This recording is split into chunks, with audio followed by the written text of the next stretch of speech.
this is a read for Cancer. Okay, perfect, because I'm also a Cancer. This will be a self read too. Right. Let's see. Let me do my normal style, because I feel like the always inspires longer messages. I'm gonna do a single deck, but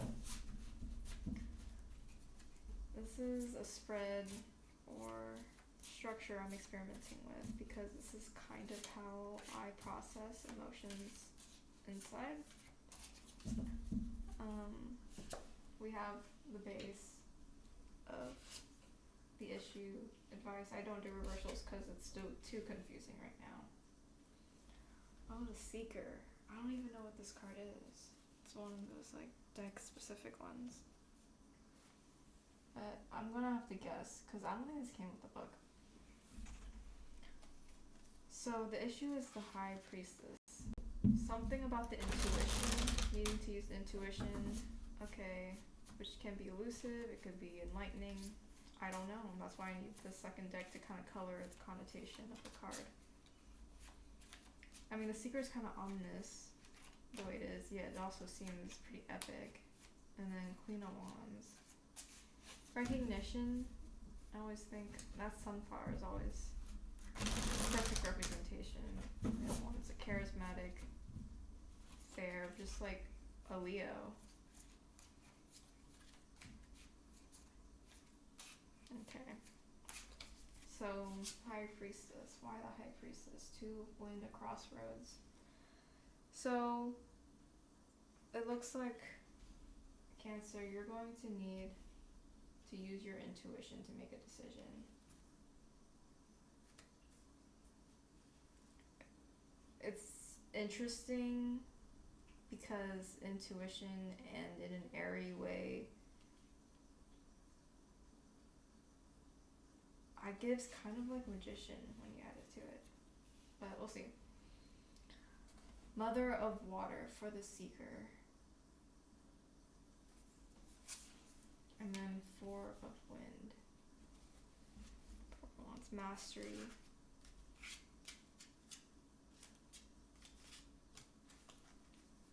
The Seeker is looking for truth, I guess. Sticking the whole head through to the moon. And the moon represents that kind of shadow side that's hard to, the hidden side, secrets. And then you have Mother of Water, which is Cancer energy. That's interesting. And then the moon is so bright there. What are we mastering? It's like we're mastering our image here with that Libra energy. Mastering beauty, maybe. And then there's Libra here too. So cardinal energy for here. And that this is fixed. High Priestess, I would say any water sign. The Seeker. It kind of looks like the Hermit, right? A hermit with action. Maybe an external hermit. Okay, interesting. Death card at the bottom. What was at the bottom of the other deck? Okay, Seven of Pentacles.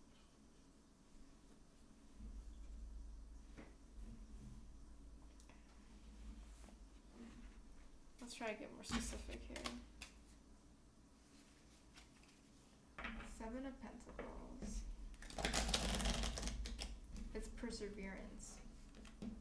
What you don't see coming is perseverance. Perseverance and death. Interesting. Because this always looks like a graveyard to me too. I think something may be cutting loose. Like letting go of something. From the High Priestess to the Queen of Wands. Isn't that interesting? Because the High Priestess, she looks like hidden. She's holding a hood. And then this is also like the meeting of the two sides, right? The most external, kind of recognizable in terms of spirit. Meeting with the High Priestess of Intuition.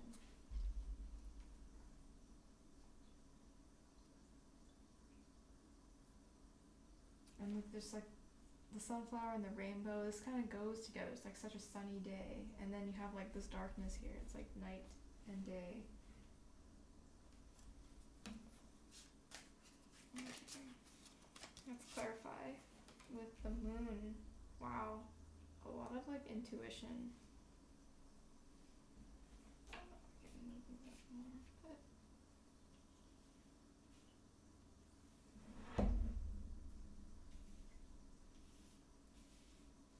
wow, clarified by the moon. By Two of Pentacles. Wow, balancing. Okay. And Justice. Another balancing act. A lot of Libra energy. Water, Libra. Bottom of the deck is nostalgia. This feels like remember things. Appreciate. It's like when someone dies and then you remember them.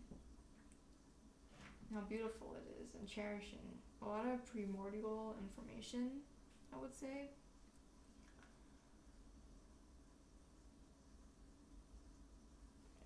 Okay, let's think about, what is this Two of Wind, the crossing, a crossroads. Then you have two dogs here. Of course, this kind of feels like it's repeating to listen to your intuition to make a decision.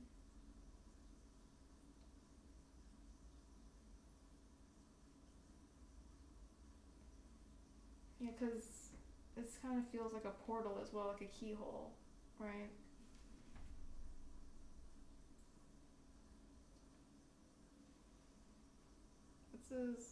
It's just so neat, this read. It's very cool.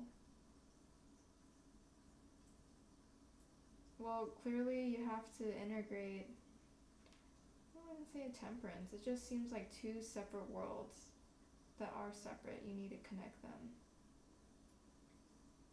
Life and death. Shadow and light. High Priestess and the Queen of Wands.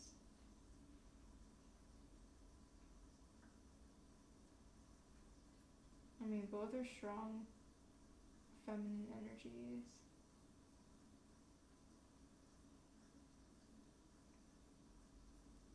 Okay, well, the advice is to balance the two things, these two conflicting things, and you will become the Queen of Wands, a fair leader.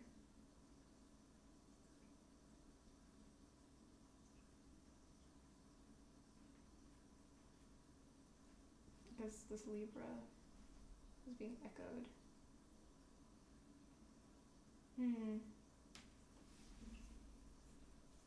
Let's see.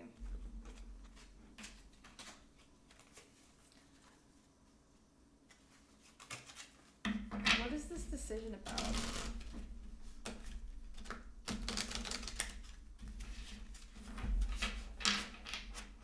I mean, it's clearly like intuition and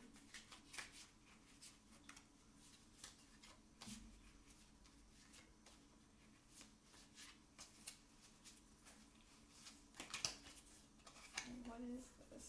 Ace of Coins. Okay, let's see. Ace of Coins and the King of Swords. So I'm interpreting this as a new opportunity for material success or a mastery of your existing ideas.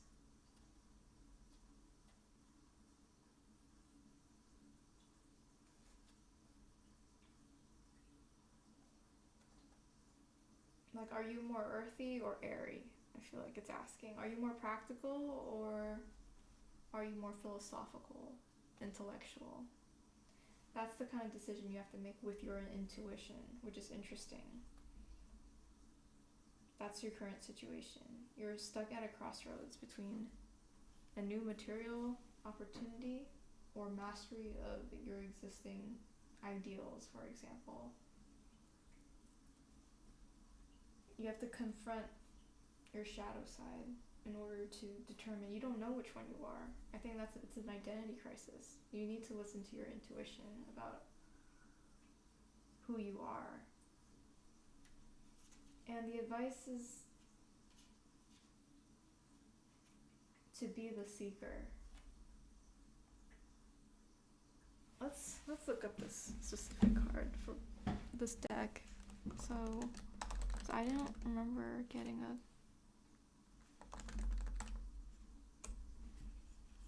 guide for this.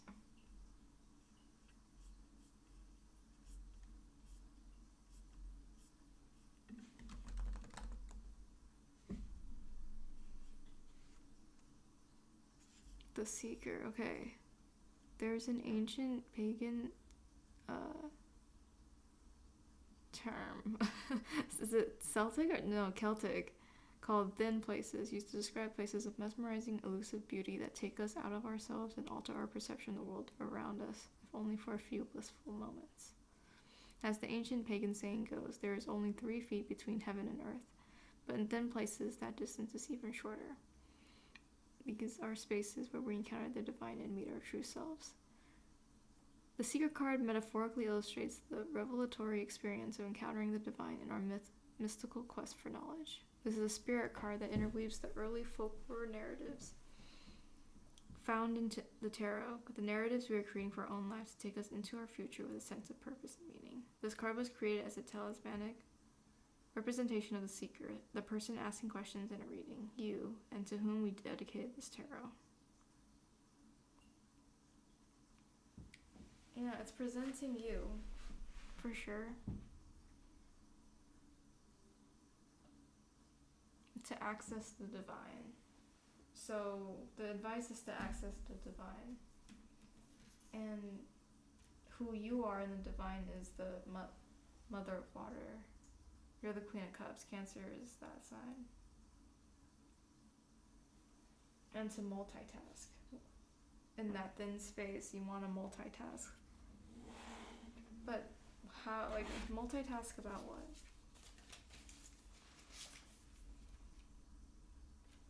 Knight of Wands.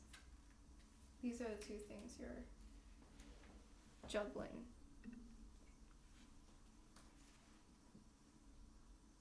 I would say being bold and accepting the cycles. Okay, like kind of like free will and fate. That's what I see it as. What you can control and what you can't. That's the advice. What you can change and what is the natural cycle of being you. Because nothing's constant with Cancer. They rule cycles. So whatever you're feeling, this is like deeply intimate. Look at this. The juggling and the circles. And this is like a straight line. You're both. We're the Chariot too. So we rule cycles and we also know when to execute and go forward. Okay. And then you'll become the Queen of Wands. But why do you want to become the Queen of Wands? Why that queen? Why a queen? Why not the Empress?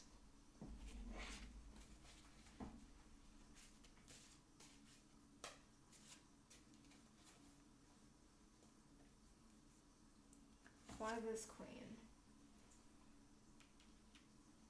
The Hermit. Clarify by the Hermit.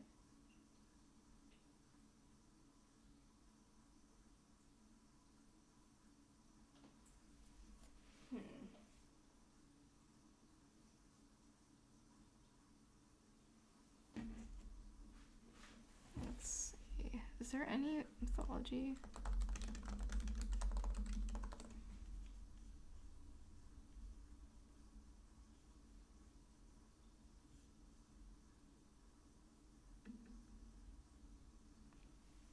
This one suggests the need to embrace one's inner strength and pursue goals with enthusiasm.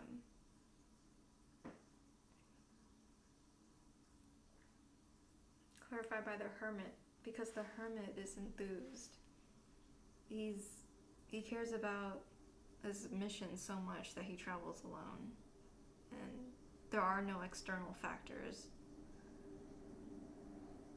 that create his innate curiosity or innate analytical nature.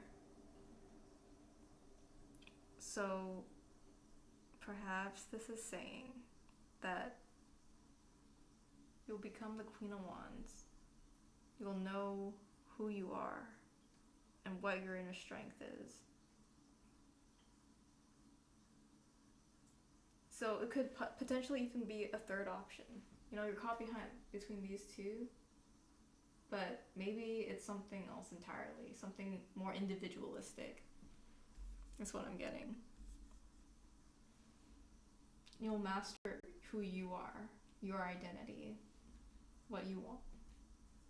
The Justice card is interesting. Let's kind of clarify that here with the Six of Swords. Justice and this kind of travel, or in the realm it's kind of like escape as well.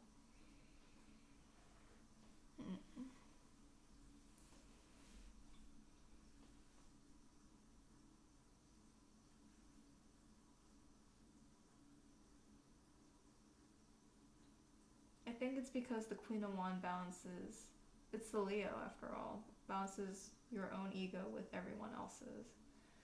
I don't know why I'm getting that from the Six of Swords. Because I think of escape when I see this. Someone's running away, usually.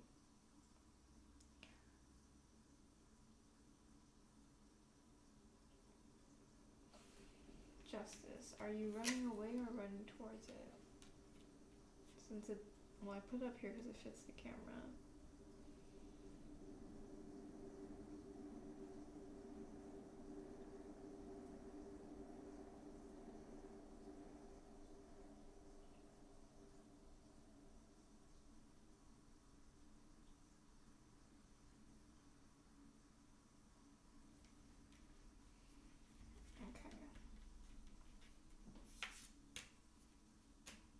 Six of Swords for Justice.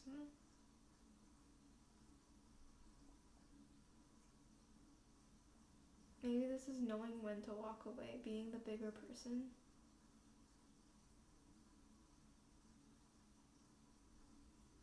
I kind of feel like this is related to the Wheel of Fortune, these two cards together. Six of Swords and Justice kind of feels like Wheel of Fortune, because Justice has a fair, stable view about how the world works. And then running away from it, it's just like that movement integrated with it, where it doesn't feel like I feel like they're just going to end up right back here. The more they run away, the more they end up right back here. And so that's what's making me think of Wheel of Fortune, where you can't outrun fate. So I think just for your inner peace, just to keep this Wheel of Fortune in mind, keep fairness in mind, because it's going to come back around. What's crazy? I pulled the Chariot. So the Chariot is here already too. Okay, interesting. How about what we don't see coming? Seven of Pentacles, perseverance, an ending, and a revisit to the past.